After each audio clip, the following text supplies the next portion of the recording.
Hi friends, ನಮಸ್ತೆ. ಪುಸ್ತಕಗಳ ಒಂದು ಓದಿನಿಂದ ನಮ್ಮ ಒಂದು ಕಲ್ಪನಾ ಶಕ್ತಿ ಮತ್ತು ಚಿಂತನೆ ಮಾಡುವಂಥ ಮನೋಭಾವ ಮತ್ತು ಏಕಾಗ್ರತೆ ಇಂಥವೆಲ್ಲ ಜಾಸ್ತಿ ಆಗ್ತದೆ. ಅದಕ್ಕೆ ಅದನ್ನು ಅರಿತೆ ನಾನು ಈ ದಿನ ವೆಂಕಣ್ಣ ಜಾಲಿಮನೆಯವರ ಒಂದು ಪುಸ್ತಕ ಅಂಕುರ ಅನ್ನೋದು, ಇದರಲ್ಲಿ ವೈವಿಧ್ಯಮಯ ಒಂದು ಕಲಾಕೃತಿಗಳ ರಚನೆಯನ್ನು ಮಾಡೋದು ಹೇಗೆ ಅನ್ನೋದನ್ನು ಅವರು ಇಲ್ಲಿ ಚೆನ್ನಾಗಿ ವಿವರಿಸಿದ್ದು ಇಲ್ಲಿ ಕಂಡು ಬರ್ತಾ ಇದೆ. ಅದರಲ್ಲಿ ಏನೇನಿದೆ ಅನ್ನೋದನ್ನು ನಾನಿಲ್ಲಿ ಹೇಳಲಿಕ್ಕೆ ಬಯಸ್ತೀನಿ. ಪುಸ್ತಕವನ್ನು ನೋಡಿದ್ರಲ್ವಾ? ಈಗ ಈ ಪುಸ್ತಕದ ಒಂದು ಕರ್ತೃವಾದಂಥ ವೆಂಕಣ್ಣ ಜಾಲಿಮನೆಯವರ ಒಂದು ಕಿರು ಪರಿಚಯವನ್ನು ಮಾಡಿಕೊಂಡು ನಾವು ಈ ಪುಸ್ತಕದಲ್ಲಿ ಏನಿದೆ ಅನ್ನೋದನ್ನು ನಿಮಗೆ ತಿಳಿಸ್ಕೊಡ್ತೀನಿ. ವೆಂಕಣ್ಣ ಜಾಲಿಮನೆಯವರು ಮೂಲತಃ ಒಬ್ಬ ಕೃಷಿಕರು. ಇವರು ತಮ್ಮ ಉಪಕಸುಬನ್ನಾಗಿ ಮತ್ತೆ ಹವ್ಯಾಸವನ್ನಾಗಿ ಈ ಒಂದು ಕಲಾಕೃತಿಯನ್ನ ಮಾಡುವ ಒಂದು ರೂಢಿಯನ್ನ ಬೆಳೆಸ್ಕೊಂಡಂಥವ್ರು. ಇವರು ಈ ಒಂದು ಕತ್ತಲೆಯ ಕಸದಲ್ಲಿ ಕಲೆಯನ್ನ ಅರಳಿಸುವಂತ ಒಂದು ಕನಸುಗಾರ ಅಂತ ಹೇಳಿದ್ರೆ ಮೋಸ್ಟ್ಲಿ ನಾವು ತಪ್ಪಾಗ್ಲಿಕ್ಕಿಲ್ಲ.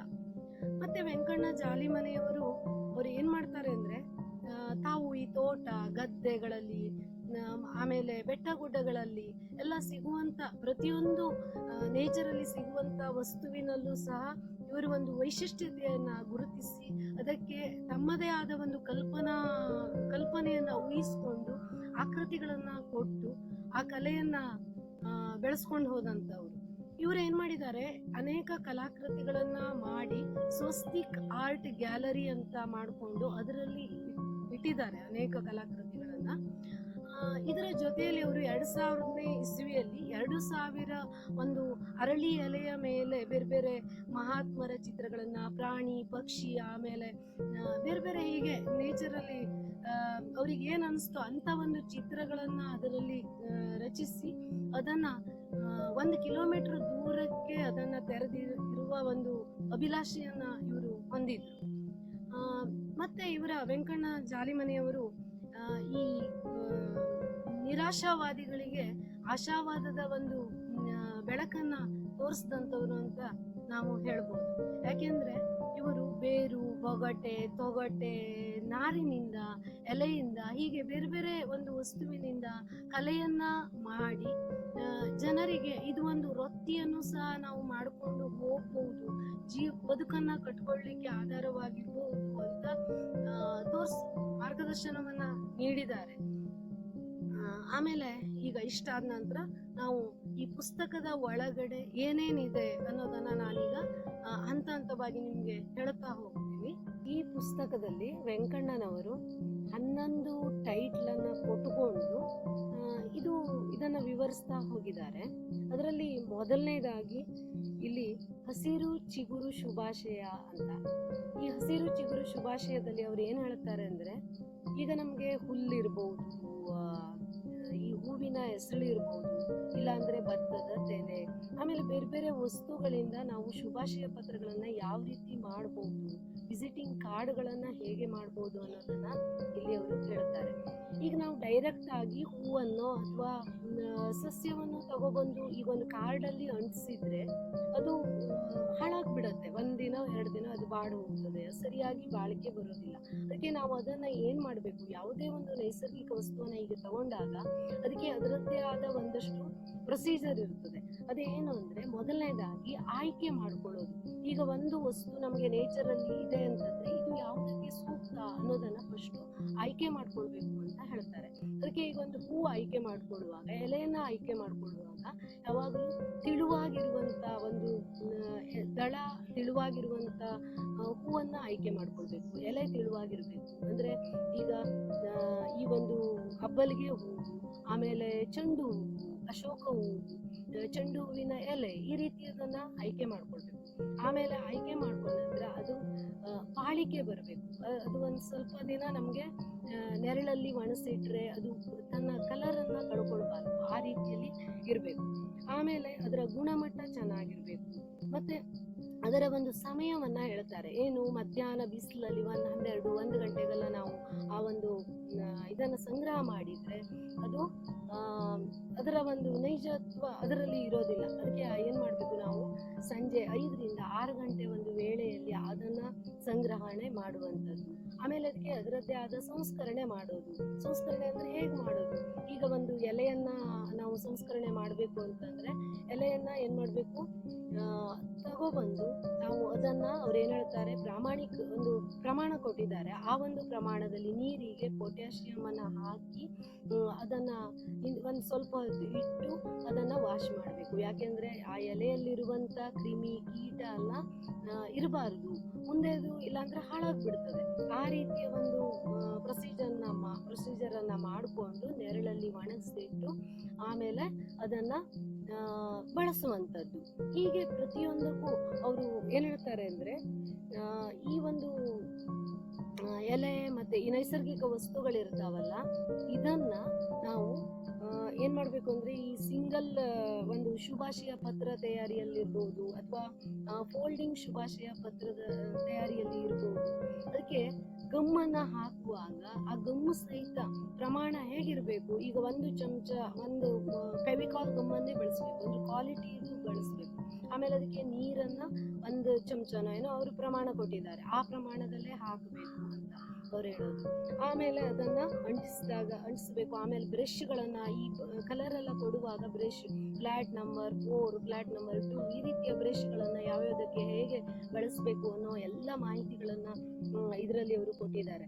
ಆಮೇಲೆ ಕಸಕೌಶಲ ಅಂತ ಅಂದರೆ ಅವ್ರು ಏನು ಹೇಳ್ತಾರೆ, ಗಮ್ಮನ್ನು ಅಂಟಿಸಿ ಒಂದು ಕಲೆಯನ್ನು, ನಮ್ಮ ಒಂದು ಕಲ್ಪನೆಯಲ್ಲಿ ಯಾವ ಕಲೆ ಮೂಡ್ತದೆಯೋ ಅದನ್ನು ಸ್ಕೆಚ್ ಹಾಕ್ಕೊಂಡು ಅದಕ್ಕೆ ಮರದ ಒಂದು ಪೌಡ್ರ್ ಇರ್ತದಲ್ಲ, ಮರವನ್ನು ಕಟ್ಟು ಮಾಡುವಾಗ ನಮಗೆ ದೊರೆಯುವಂಥ ಒಂದು ಆ ಪೌಡ್ರನ್ನು ಹಾಕೋದು. ಅದಿಲ್ಲ ಅಂತಂದರೆ ಬಿಂಗ್ಗಳನ್ನು ಹಾಕೋದು. ಅದಿಲ್ಲ ಅಂದರೆ ಮರಳು. ಆಮೇಲೆ ದಾರದಿಂದ ಕಲೆಗಳನ್ನು ಮಾಡುವಂಥದ್ದು, ದಾರ ಅಂಟಿಸಿ. ಅದಾದಮೇಲೆ ಅವ್ರು ಏನು ಹೇಳ್ತಾರೆ, ಕಟಿಂಗ್ ಶುಭಾಶಯ, ನಾವು ಪಂಚ್ ಮಾಡಿದಾಗ ಆ ಗೋಲ ಆ ರೌಂಡ್ ಇದು ಸಿಗ್ತಾವಲ್ಲ ವೇಸ್ಟೇಜ್, ಅದರಿಂದ ನಾವು ಶುಭಾಶಯ ಪತ್ರಗಳನ್ನು ಮಾಡಬಹುದು ಅಂತ ಹೇಳ್ತಾರೆ. ಆಮೇಲೆ ತರಕಾರಿ, ಬೀಜ, ಧಾನ್ಯ, ಹುಲ್ಲು, ಹೀಗೆ ಪಕ್ಷಿಯ ಗರಿ, ಹೀಗೆ ಒಂದು ನಿಸರ್ಗಕ್ಕೆ ಒಂದು ಈ ಒಂದು ಜೈವಿಕ ಮತ್ತು ಅಜೈವಿಕ ವಸ್ತುಗಳಿಗೆ, ನಿಸರ್ಗದಲ್ಲಿ ದೊರೆಯುವಂತಹ ಆ ಒಂದು ವಸ್ತುಗಳಿಗೆ ಅವರು ಜೀವವನ್ನು ತುಂಬಿ ನೋಡುಗರಿಗೆ ಒಂದು ರೀತಿ ಮುದ ನೀಡುವ ಹಾಗೆ ಒಂದು ಕಲಾಕೃತಿಯನ್ನು ರಚಿಸುವುದನ್ನು ಈ ಒಂದು ಭಾಗದಲ್ಲಿ ನಮಗೆ ಕಲಿಸ್ಕೊಟ್ಟಿದ್ದಾರೆ. ಅದನ್ನು ನಾವು ಓದಬೇಕು, ಯಾವ ಪ್ರಮಾಣದಲ್ಲಿ ಎಲ್ಲ ಇದೆ ಓದಬೇಕು. ಆಮೇಲೆ ಸೆಕೆಂಡ್ ಒನ್ ನಾವು ನೋಡೋದಿದ್ರೆ ಅರಳಿಯಲ್ಲಿ ಅರಳುವ ಕಲೆ ಅಂತ ತಿಳಿಸ್ಕೊಟ್ಟಿದ್ದಾರೆ. ಅರಳಿ ಅಂದರೆ ಈ ಒಂದು ಶ್ರೀವೃಕ್ಷ ಅಂತ ಹೇಳ್ತಾರಲ್ಲ, ಅರಳಿ ಮರ, ಅದರ ಒಂದು ಎಲೆಯನ್ನು ಯಾವ ರೀತಿ ಸಂಸ್ಕರಣೆ ಮಾಡಬೇಕು, ಅದರ ಒಂದು ಅಸ್ಥಿಪಂಜರ ಅದು ಎಲ್ಲ ಮೇಲಿನ ಒಂದು ಎಲೆಯ ಅಂಶ ಹೋಗಿ ಅದು ಒಂದು ರೀತಿ ನಮಗೆ ಅಸ್ಥಿಪಂಜರವಾಗಿ ಕಾಣ್ತದೆ.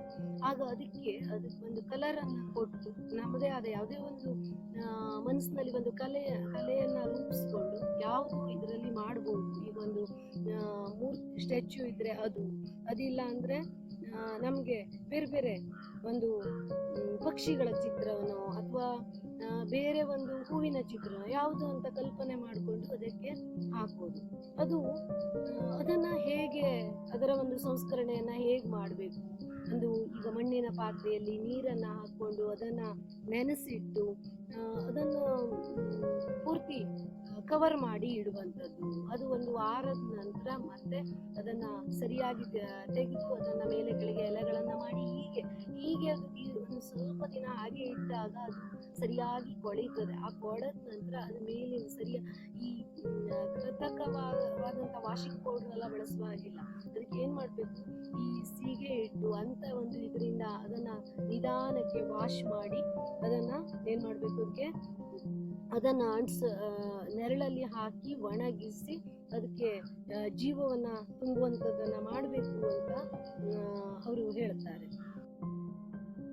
ಮತ್ತು ನಾವೀಗ 3ನೇ ಒಂದು ಇದನ್ನು ಅವರದ್ದು ನೋಡೋದಿದ್ರೆ ಮರದ ಮುರುಕಿನ ಮಂದಹಾಸ ಅಂತ ಹೇಳ್ಕೊಡ್ತಾರೆ.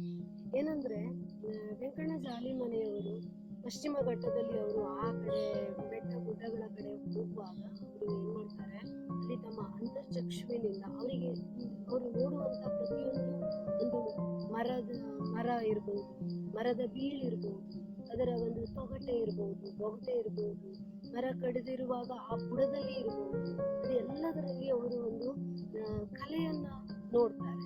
ಅಂದ್ರೆ ಅದನ್ನ ಮನೆಗೆ ತಂದು ಅವ್ರೇನು ಆ ಕಲಾ ಪ್ರಜ್ಞೆ ಅವರಿಗೆ ಉಂಟಲ್ಲ, ಅದರಿಂದ ಅವರು ಅದನ್ನು ಯಾವ ಒಂದು ಕಲಾಕೃತಿಗೆ ಬರ್ತದೆ ಅನ್ನೋದನ್ನ ನೋಡಿಕೊಂಡು ಅದನ್ನ ಮನೆಗೆ ತಂದು ಅದನ್ನ ಸಂಸ್ಕರಣೆ ಮಾಡಿ ಅದಕ್ಕೇನು ನೀರಿನಲ್ಲಿ ನೆನೆಸಿಟ್ಟು ಅದಕ್ಕೆ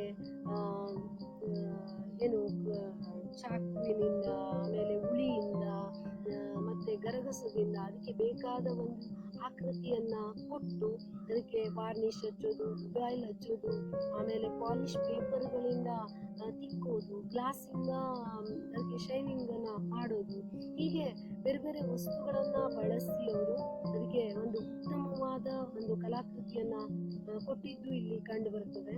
ಅವರೇ ಹೇಳುವಂತೆ ಅವ್ರು ಏನ್ ಹೇಳ್ತಾರೆ ಅಂದ್ರೆ, ಇದರಿಂದ ಈ ಒಂದು ಮರದ ಬೀಳಿಂದ ಈ ಹಾವುಗಳನ್ನ ಮಾಡುವಂಥದ್ದು, ಆಮೇಲೆ ಮರದಿಂದ ಪೆನ್ ಸ್ಟ್ಯಾಂಡ್ಗಳನ್ನ, ವಾಲ್ ಪ್ಲೇಟ್ಗಳನ್ನ ಮಾಡುವಂಥದ್ದು, ಆಮೇಲೆ ಹೀಗೆ ಬೇರೆ ಬೇರೆ ವಸ್ತುಗಳನ್ನ ಮರದಿಂದ ಒಂದು ಕಾಷ್ಟಕಲೆ, ಇದು ಪ್ರಾಣಿ ಪಕ್ಷಿಗಳನ್ನ, ಆಮೇಲೆ ಕೆಲವೊಂದು ಮನೆಗೆ ಹೋದ ತಕ್ಷಣ ಫ್ರಂಟ್ ಅಲ್ಲಿ ಇಟ್ಟಿರ್ತಾರಲ್ವಾ, ಅಂದ್ರೆ ಒಂದು ಸ್ಟ್ಯಾಚ್ಯೂ ತರ ಇರ್ಬೋದು, ಇಲ್ಲಾಂದ್ರೆ ಒಂದು ಸುಂದಿಲ್ನ ಆಕೃತಿ ಇರ್ಬೋದು, ಹೀಗೆ ಪ್ರತಿಯೊಂದನ್ನು ನಮ್ಮ ಆ ಒಂದು ಕಲಾಕಾರನ ದೃಷ್ಟಿ ಹೇಗಿರುತ್ತದೆಯೋ ಆ ಒಂದು ಕಲ್ಪನೆ ಅಲ್ಲಿ ಮೂಡಿ ಬರುತ್ತದೆ.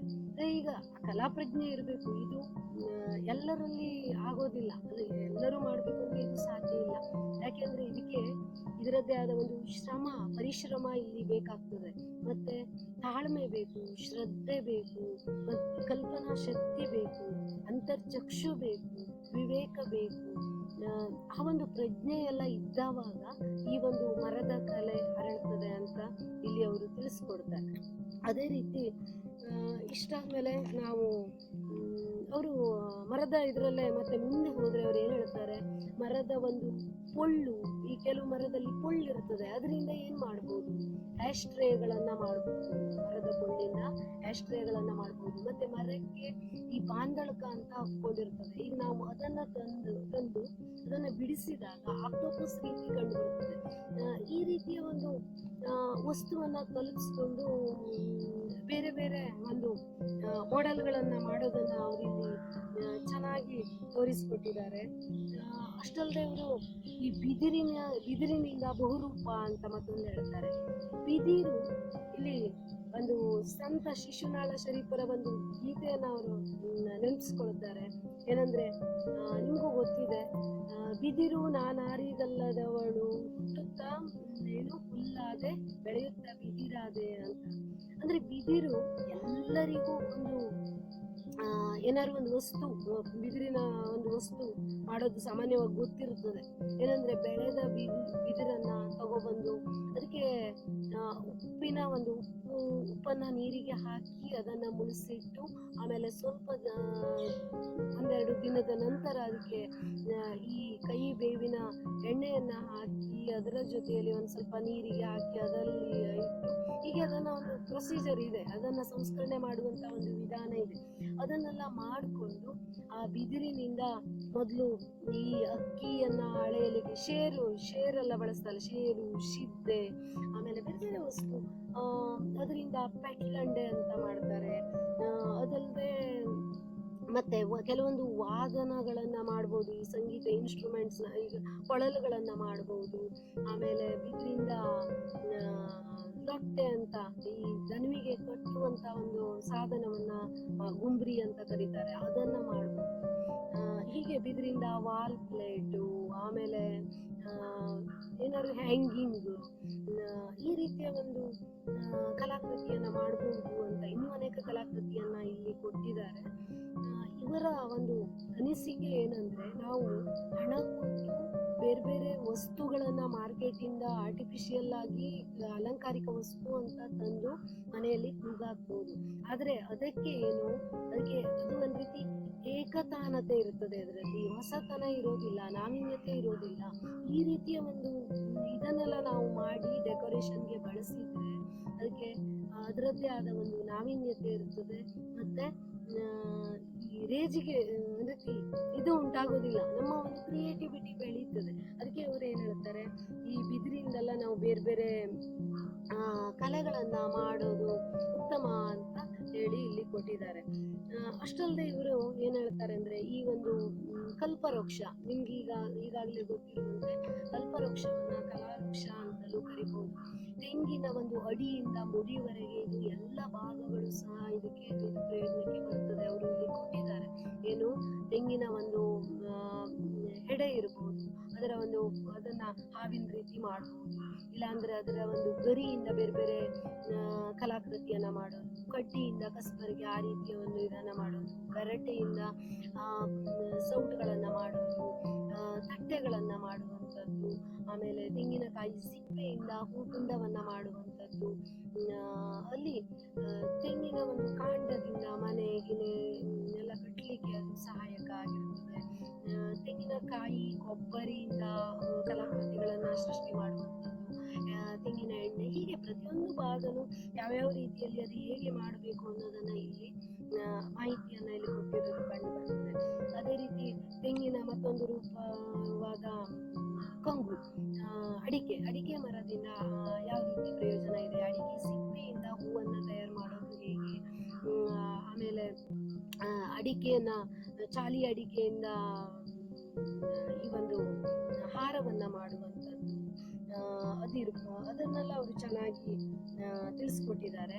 ಆಮೇಲೆ ಬಾಳೆಯ ಬಡಿವಾರ ಅಂತ ಹೇಳ್ತಾರೆ. ಬಾಳೆಯ ಬಡಿವಾರ ಅಂದ್ರೆ, ಈ ಬಾಳೆ ಇರ್ತದಲ್ಲ, ಬಾಳೆಯ ಒಂದು ಕಾಂಡದಿಂದ ಈಗ ಮದುವೆ ಮನೆಗಳಲ್ಲಿ ಮಂಟಪಗಳನ್ನ ಕಟ್ಟುವಂಥದ್ದನ್ನ ಅವರು ಇಲ್ಲಿ ಯಾವ್ಯಾವ ರೀತಿಯಲ್ಲಿ ಕಟ್ಟಬೇಕು ಅನ್ನೋದನ್ನ ಇಲ್ಲಿ ಚೆನ್ನಾಗಿ ವಿವರಿಸಿದ್ದಾರೆ.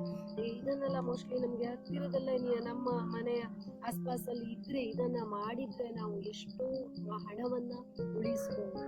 ಮತ್ತೆ ಇವರ ಒಂದು ಆಸೆ ಏನು ಅಂದ್ರೆ, ಇದು ಇಲ್ಲಿ ಬಂಡವಾಳ ಕಡಿಮೆ, ನಿಸರ್ಗದತ್ತವಾಗಿ ವಿಪುಲವಾಗಿ ಸಿಗುವಂತ ವಸ್ತುವಿನಿಂದಲೇ ನಾವು ಮಾಡೋದ್ರಿಂದ ಇದು ಬಡವರಿಂದ ಶ್ರೀಮಂತರವರೆಗೂ ಸಿಗುವಂತ ಒಂದು ಕಲೆ ಅಂತ ಹೇಳ್ತಾರೆ. ಈ ರೀತಿಯ ಒಂದು ಇದನ್ನ ಬೆಳೆಸ್ಕೊಂಡ್ರೆ ನಮ್ಮ ಒಂದು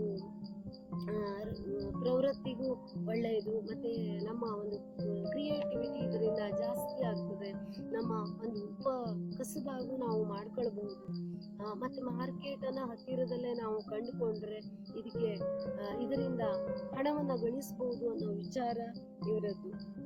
ಅಷ್ಟಲ್ಲದೆ ಮತ್ತೆ ಕಲ್ಲು ಎಂಬ ಶಿಲ್ಪ ಅಂತ ಹೇಳ್ತಾರೆ. ಈ ಕಲ್ಲಲ್ಲೂ ಹಾಗೆ, ಕಲ್ಲಿಗೆ ನಾವು ಬೇರೆ ಬೇರೆ ಒಂದು ರೂಪವನ್ನ ಕೊಟ್ಟು, ಈಗ ಎಲ್ಲಾದ್ರೂ ಒಂದ್ ಕಡೆ ಹೋದ್ರೆ ಅವ್ರು ಏನ್ ಮಾಡ್ತಿದ್ರು, ಕಲ್ಲನ್ನ ತಗೋಬರ್ತಿದ್ರು. ಅದಕ್ಕೆ ಆ ಕಲ್ಲನ್ನ ನೋಡಿದಾಗ ಅಲ್ಲಿಯ ಒಂದು ಆಯಾ ಒಂದು ಪ್ರದೇಶದ ಭೂಗರ್ಭದ ಒಂದು ಇತಿಹಾಸದ ಒಂದು ಶಾಸ್ತ್ರೀಯ ಪುಟವನ್ನ ಅದು ನಮ್ಮ ಮುಂದಿಡುತ್ತದೆ. ಅಲ್ಲಿ ಯಾವ ರೀತಿಯ ಒಂದು ಧಾತುವಿನಿಂದ ಅದು ಮಾಡಲ್ಪಟ್ಟಿದೆ, ಅಲ್ಲಿ ಭೂಮಿ ಹೇಗಿದೆ ಅನ್ನೋದೆಲ್ಲ ಗೊತ್ತಾಗ್ತದೆ. ಈ ಕಲ್ಲಿಂದ ಆ ಕಲ್ಲಿಗೆ ಒಂದು ಆಕಾರವನ್ನ ಕಲ್ಪಿಸಿ ನಾವು ಅದಕ್ಕೆ ಒಂದು ಶೈನಿಂಗ್ ಅನ್ನು ಕೊಟ್ಟರೆ ಅದನ್ನ ನಾವು ಪೇಪರ್ ವೇಟ್ ಆಗಿ, ಕಪ್ಪೆಯನ್ನಾಗಿ, ಆಮೇಲೆ ಆಮೆಯನ್ನಾಗಿ, ಹೀಗೆ ಈಗ ಅದಕ್ಕೆ ವಾಟರ್ ಪ್ರೂಫ್ ಪಾಲಿಶ್ ಪೇಪರ್ ಇಂದ ಎಲ್ಲ ತಿಕ್ಕಬೇಕು. ಅದಕ್ಕೆ ಅದರದ್ದೇ ಆದ ಪ್ರೊಸೀಜರ್ ಕೊಟ್ಟಿದ್ದಾರೆ. ಆಮೇಲೆ ಮಣ್ಣಿನ ಮುದ್ದೆಯಿಂದ ಮುಖವಾಡವನ್ನ ತಯಾರಿಸುವಂಥದ್ದು, ಮಾವಿನ ಗೊರಟೆಯಿಂದ ಮುಖವಾಡ ತಯಾರಿಸುವಂಥದ್ದು, ಹೀಗೆ ಪ್ರತಿಯೊಂದು ಒಂದು ನಿಸರ್ಗದತ್ತವಾಗಿ ಸಿಗುವಂತ ವಸ್ತುವಿನಿಂದ ಏನೇನ್ ಮಾಡಬೇಕು ಅನ್ನೋದನ್ನ ಇಲ್ಲಿ ಚೆನ್ನಾಗಿ ಅವರು ಕೊಟ್ಟಿದ್ದಾರೆ. ಅದನ್ನಲ್ಲದೆ ಇಲ್ಲಿ ಅವರು ಏನ್ ಹೇಳ್ತಾರೆ ಅಂದ್ರೆ, ಗ್ಲಾಸ್ ಪೇಂಟಿಂಗ್, ಎಂಬೋಸಿಂಗ್ ಪೇಂಟಿಂಗ್, ಈ ರೀತಿಯ ಒಂದು ಪೇಂಟಿಂಗ್ಗಳ ಬಗ್ಗೆ ಯಾವ ರೀತಿ ಮಾಡಬೇಕು. ಈ ಗ್ಲಾಸ್ ಪೇಂಟಿಂಗ್ ಆದ್ರೆ ಒಂದು ಚಿತ್ರವನ್ನ ನಾವು ಇಟ್ಟುಕೊಂಡು ಅದ್ರ ಮೇಲೆ ಗ್ಲಾಸ್ ಇಟ್ಟುಕೊಂಡು ಮೇಲಿಂದ ನಾವು ಪೇಂಟಿಂಗ್ ಮಾಡೋದು, ಅದು ಹೇಗೆ ಯಾವ ರೀತಿ ಅಂತ ಅವರು ಕೊಡ್ತಾರೆ. ಎಂಬೋಸಿಂಗು ಹಾಗೆ, ಎಂಬೋಸಿಂಗ್ ಹಾಳೆಯನ್ನ ನಾವು ಬೇಕಾದ ಆಕೃತಿಯಲ್ಲಿ ಕಟ್ ಮಾಡಿಕೊಂಡು ಅದಕ್ಕೆ ಒಂದು ಕಲೆಯನ್ನ ಕೊಡೋದು ಹೇಗೆ ಅನ್ನೋದನ್ನ ಇಲ್ಲಿ ಅವರು ತೋರಿಸ್ತಾರೆ. ಮತ್ತೆ ಸ್ಕ್ರೀನ್ ಪ್ರಿಂಟಿಂಗ್ ನಿಂದ ಮುದ್ರಣವನ್ನ ಮಾಡೋದು ಹೇಗೆ ಅನ್ನೋದನ್ನ ಚೆನ್ನಾಗಿ ವಿವರಿಸಿದ್ದು ಬರ್ತದೆ. ಸ್ಕ್ರೀನ್ ಪ್ರಿಂಟಿಂಗ್ ಅಂದ್ರೆ ಏನು, ಅದರಲ್ಲಿ ಯಾವ್ಯಾವ ರೀತಿ ಪ್ರೊಸೀಜರ್ ನಡೀತದೆ, ಅದು ಹೇಗೆ ಅದರಿಂದ ಪ್ರಿಂಟ್ ಮಾಡಬಹುದು ಅನ್ನೋದು. ಈಗ ಈ ದಿನದಲ್ಲಿ ಇದಕ್ಕಿಂತ ಬೇರೆ ಬೇರೆ ಒಂದು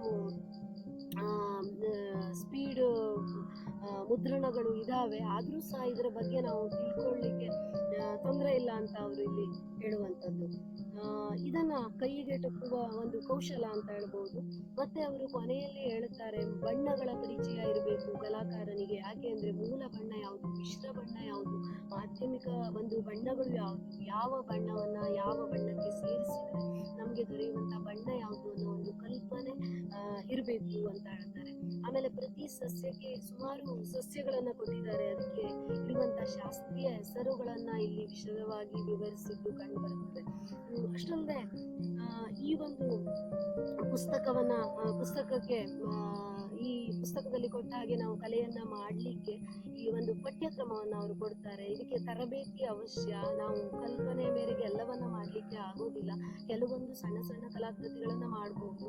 ಇದಕ್ಕೆ ಈಗ ಬೇಕಾದ ರೀತಿಯ ತರಬೇತಿಗಳನ್ನ ಕೊಡುವ ಸಂಸ್ಥೆಗಳು ಬೇಕಾದಷ್ಟು ಈಗ ಅದರ ಒಂದು ಪ್ರಯೋಜನವನ್ನ ಪಡ್ಕೊಂಡ್ರೆ ನಾವು ನಮ್ಮ ಬದುಕನ್ನ ರೂಪಿಸಿಕೊಳ್ಬಹುದು ಅಂತ ಇಲ್ಲಿ ವೆಂಕಣ್ಣ ಜಾಲಿ ಮನೆಯವರು ಇದನ್ನ ಒತ್ತಿ ಹೇಳಿದ್ದು ಕಂಡು ಬರ್ತದೆ. ಅವರ ಇಡೀ ಒಂದು ಪುಸ್ತಕದಲ್ಲಿ ನನಗೆ ಒಂದು ಪರಿಣಾಮ ಬೀರಿದಂತ ಒಂದು ವಾಕ್ಯ ಅಂದ್ರೆ ಅವರು ಹೇಳುತ್ತಾರೆ, ಯಾವುದೇ ಒಂದು ಈ ವಿದ್ಯೆ ಆಗಿರದೆ ಯಾವುದೇ ಒಂದು ವಸ್ತು ನಮಗೆ ಸಿಕ್ಕಿದ್ರೆ ಅದು ಅವಲಂಬನೆಗೆ ದಾರಿ ಮಾಡಿಕೊಡ್ತದೆ. ಮತ್ತೆ ಮತ್ತೆ ಅದನ್ನ ಅವಲಂಬಿಸಿಕೊಳ್ಳುವಂತ ಒಂದು ಸ್ಥಿತಿ ನಮ್ಗಾಗಿರ್ತದೆ. ಅದಕ್ಕೆ ನಾವು ಏನ್ ಮಾಡ್ಬೇಕು, ಈ ವಿದ್ಯೆಯನ್ನ ಕಲ್ತ್ಕೊಳ್ಬೇಕು. ಅಂದ್ರೆ ಈ ಒಂದು ಕಲೆಯ ವಿದ್ಯೆಯನ್ನ ನಾವು ಕಲ್ತ್ಕೊಂಡಾಗ ನಮ್ಗೆ ಒಂದು ಮನಸ್ಸಿಗೂ ತೃಪ್ತಿ ಅನಿಸ್ತದೆ, ನಮ್ಮ ಬಾಳು ಹಸನಾಗ್ತದೆ. ಅದೇ ರೀತಿ ನಾವು ಈಗ ಕೃತಕವಾಗಿ ಸಿಗುವಂತ ಯಾವುದೇ ಆರ್ಟಿಫಿಷಿಯಲ್ ಅನ್ನ ತಂದ್ರೂ ಸಹ ಈ ನಾವೇ ಮಾಡಿದಷ್ಟು ಖುಷಿ ಎಲ್ಲೂ ಸಿಗೋದಿಲ್ಲ. ಈಗ ಉದಾಹರಣೆಗೆ ನೀವು ನೋಡ್ರಿ, ಮನೆಗೆ ಬಾಗಿಲ ತೋರಣವನ್ನ ಈಗ ಕೃತಕ ಮಾವಿನ ಎಲೆಯ ತೋರಣ ಸಿಗ್ತವೆ, ಅದನ್ನ ತಂದು ಹಾಕಿದ್ರೆ ನಾವೇ ಮಾಡಿದಂತ ಒಂದು ಬಾಗಿಲ ತೋರಣದ ಒಂದು ಮಾವಿನ ಎಲೆಯಿಂದ ನೈಜವಾದ ಮಾವಿನ ಎಲೆಯಿಂದ ಮಾಡಿದ ತೋರಣದಲ್ಲಿ ಸಿಗುವಂತ ಒಂದು ಆ ಕಂಪು, ಆ ಒಂದು ಪರಿಸರ, ಆ ಒಂದು ಗಾಳಿ ಅಲ್ಲಿ ಸಿಗೋದಿಲ್ಲ. ಇಲ್ಲಿ ಕೃತ್ರಿಮತೆ ಇರ್ತದೆ. ಈ ಪ್ಲಾಸ್ಟಿಕ್ನಿಂದ ನಾವು ತಂದಲ್ಲಿ ಕೃತ್ರಿಮತೆ ಇರ್ತದೆ, ಏಕತಾನತೆ ಇರ್ತದೆ. ಇದು ಒಂದು ಕ್ರೇಜಿಗೆ ಹುಟ್ಟಿಸುವಂತದ್ದು ಆಗ್ತದೆ. ಮತ್ತೆ ಅಮೌಂಟ್ ಜಾಸ್ತಿ. ಇಂದಿನ ಒಂದು ಯುಗದಲ್ಲಿ ಎಲ್ಲಿ ನಾವು ಖರ್ಚನ್ನ ಕಡಿಮೆ ಮಾಡಬೇಕು, ಕಡಿಮೆ ಖರ್ಚಿಂದ ಹೇಗೆ ಡೆಕೋರೇಷನ್ ಮಾಡಬೇಕು ಅನ್ನೋದನ್ನ ಈ ಒಂದು ಪುಸ್ತಕದಿಂದ ನಾವು ತಿಳ್ಕೊಳ್ಬಹುದು. ನಿಮಗೆ ಧನ್ಯವಾದಗಳು. ಇಷ್ಟೊತ್ತವರೆಗೆ ಈ ವಿಡಿಯೋವನ್ನು ನೋಡಿದ್ದಕ್ಕೆ ಧನ್ಯವಾದಗಳು. ನಾವು ಮುಂದಿನ ದಿನದಲ್ಲಿ ಇನ್ನೂ ಅನೇಕ ಪುಸ್ತಕಗಳನ್ನು ಪರಿಚಯ ಮಾಡೋನಿದ್ದೇನೆ. ನಿಮ್ಮೆಲ್ಲರ ಒಂದು ಸಹಕಾರ